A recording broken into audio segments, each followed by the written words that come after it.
EBL batteries, and this is a pack, 12 pieces, 3700 microamps batteries, AA batteries. Thank you to EBL for sending this pack of batteries, and we are going to do some test run.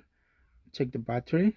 Nice, AA. Now they do offer AA, AAA, C and D batteries, and if I'm not mistaken, they also have chargers, for these batteries, and they are rechargeable, but these ones are not rechargeable.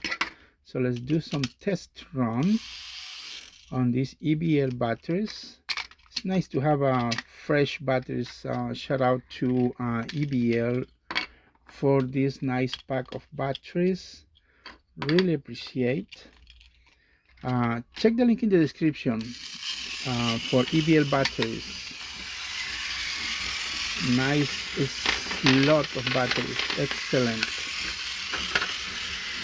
Now, I'm not sure, but previously we used some EBL batteries, and some of those offer like a 1.6 volts batteries, and normal batteries also offer 1.5 volts.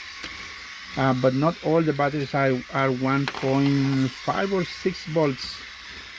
Some of those are, 1.6 or 7 volts from EBL batteries, which give you a little bit of boost on your models. These are 1.5 volts. So check the link in the description for EBL batteries. Nice batteries.